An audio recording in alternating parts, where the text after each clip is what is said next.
Andrew Calvano in his tournament talk on the Tournament Edge, as Andrew and I will be breaking down the Longines Breeders' Cup Distaff. It's race 9 on Friday, Andrew. It's a mile and 1/8 on the dirt for 3-year-olds and up. It's a field of 8, but this is a prime example of what the Breeders' Cup is all about. We've got Songbird, we've got Beholder, and we've got a horse in Stellar Wind that has beaten Beholder 2 consecutive races. They could just race against each other, Andrew, and this field would be great. But you've got some other solid horses in here as well. Songbird, your 6-5 morning line favorite. I think she's absolutely, positively the most vulnerable favorite of probably not only Friday, maybe of the entire 2 days. I'll give you my opinion as to why I think that is in just a few moments. I understand she's undefeated. I won't sit here and argue with you too much if you think she's the horse to beat. But what are your thoughts on Songbird entering this race on Friday? Yeah, without a doubt. And to be honest, Bob, I actually have no problem with this horse being the favorite, but I do have a problem with this horse being the 6-5 favorite, if that makes any sense. I thought this horse would for sure, if anything, be the favorite, maybe 5-2. Then you get 7-2 on Stellar Wind and Beholder. I was very surprised at 6-5, so I agree with you. Vulnerable from a short price perspective, and I do think she will have to earn it this time out. The horses that she's been battling time and time again, she's just days and days better by. But she's really going to have to earn it against, the champion mares such as Beholder and Stellar Wind, who, finished second in this race last year by a neck with disqualification that didn't go her way, nonetheless, this is a very, very tough field for Songbird, in fact. So that's really my opinion on her as a whole. Any other horses in this race that you can make a case for before we start really analyzing the top 3? Do you think Carolina's got an outside look? What are your thoughts on a horse like I'm a Chatterbox who runs bang-up race after bang-up race? To me, it just looks like it's these 3 horses. In fact, I think it's between 2.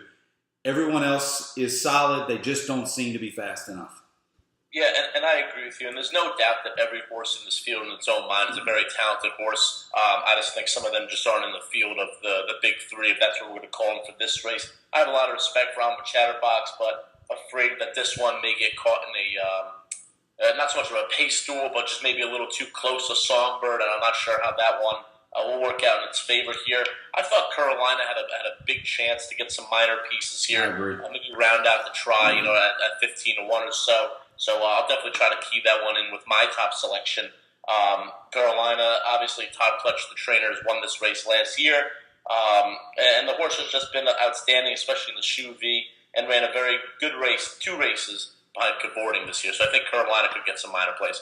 Andrew, before reading this race yesterday and really starting to break it down and looking at the pace projections and things of that nature, all week I was saying, look, this is Stellar Wind's race to lose. She's finally turned into the horse that I thought she was going to be late last year when, again, she almost won this race and, in my opinion, should have. I thought Stop Charging Maria should have been taken down that day, but nevertheless, she ran well in defeat. But what she's been able to do this year in beating Beholder 2 consecutive races and running the figure she's been running, it certainly vindicates what I thought she could be. But at the end of the day, Andrew, this is a little bit of a gut play, but it's also looking at the numbers and seeing how good Beholder is right now. And I'm just going to go with the 8 Beholder here at 5-2 morning line. I think with this being her last race, and horse racing will dearly miss this horse. She's been great for the sport. I think there won't be any holding back. They're going to go the lead. They're going to go as fast as they can for a long time. They're going to give the one-horse Songbird all she wants. I think she puts away Songbird before they turn for home, and it's going to be up to the big 2 in Stellar Wind and Beholder. I just think this is Beholder's time. You're going to see her best race that she's run against the girls. And let's put something to rest here. People have said, well, Beholder's not what she used to be. She's lost to Stellar Wind 2 consecutive times. I want viewers to understand something. The 3 fastest races that she's ever run in her career was the TVG Pacific Classic, in which she won, the TVG Pacific Classic, in which she finished second to probably the world's best dirt horse in California Chrome, in the last race in which she lost to Stellar Win. I just think everything's going to fall into place for Beholder in this race, Andrew. I think they're going to be aggressive from the bell. I'm just going Beholder. I think it's her time. You know, Bob, you're on the 8 there, Beholder, and so am I, for many of the reasons you said. And, you know, when I wrote up the write-ups and analysis for this race, it just seems like this happens so often in horse racing where a horse goes out on top. And what an amazing story it is. And, you know, the 2 seconds she finished a Stellar Win, you know, note that she was on the rail and I think had to show a little more speed than she probably wanted to, although she does have an abundance of it. I think this is a perfect outside draw. I think all the owners of the top 3, Songbird, Stellar Win, and Beholder, are all very happy with the post draws. I don't think anybody really got a bad draw. I think they're all very happy with it. Like you said, runs a very fast race behind California Chrome in this year's Pacific Classic. I think that she's just ready. From the reports I'm seeing all over social media and, you know, all the reports coming out of the Breeders' Cup camp and her camp as well, she's working out better than ever in return for this race here. So I'm all in on Beholder. It's probably going to be my single on the late pick 4 ticket. I really think she gets the job done today. Want to talk more about Songbird because she's been beloved by me as well for quite some time. She is undefeated. She has won every race by as much as she wanted to.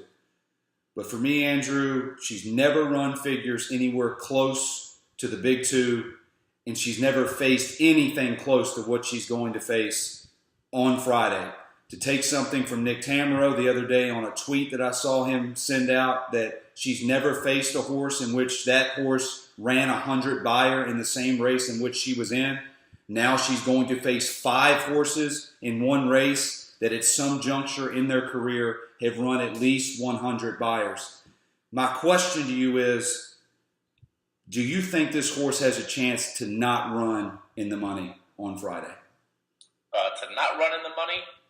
I mean, that's tough. I think from what I read, from a pace perspective, you know, I have Beholder winning this race. I really think Carolina could get up for second or third. So now if you're telling me it's a race between Songbird and Stellar Win, you know, for that final placing, that's a tough question. I truly believe that Songbird will hit the board. I don't think she'll finish out of the money. You know, if I'm wrong on Carolina, then Stellar Win hits the board. It's a very chalky trifecta, but I just don't see Songbird finishing outside of the money. And you know, Andrew, maybe I'm completely wrong, and maybe she's just an absolute freak show who, you know, we've never saw the bottom of her, and I already think of her in high regard. I don't want this segment to seem like I'm negative Songbird, but the facts are the facts. She's never run faster than Stellar Win or Beholder, and she's got a lot to prove, in my opinion, and I think maybe the mile is at her strong suit and not the mile and 8. Just my opinion. I think she runs a risk of not running in the money. Unless she can improve significantly from a Beyer speed figure standpoint, from a time form US speed figure standpoint. And I think Carolina is sneaky good if this pace is hot early and this race, quote unquote, falls apart. I think she finishes no better than third. That's my opinion. If she wins it, hats off to her, and gosh knows what she's going to do next year. I just don't think she's good enough.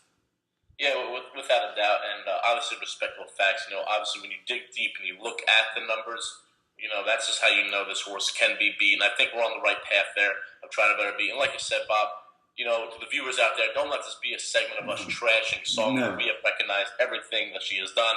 And I mean, from a horizontal perspective, this horse has been, you know, the key to my success for numerous pick 4s and pick 5 just because she's an easy single. And obviously, you know, when Beholder moves on, this is obviously going to be her division and probably the one that she'll reign for, you know, the next year or two, depending on how far she goes. But no doubt, a freak of nature so far, an amazing horse, and with an amazing future. But Bobby and I are just going to land on Beholder today based on not only a numerical perspective, but just the fact that Beholder has really run this division for quite some time. And that'll do it for the Breeders' Cup Filly and Mare Distaff for Friday. That's Andrew Calvano. I'm Bobby Shoemaker. Good luck. Good luck, guys.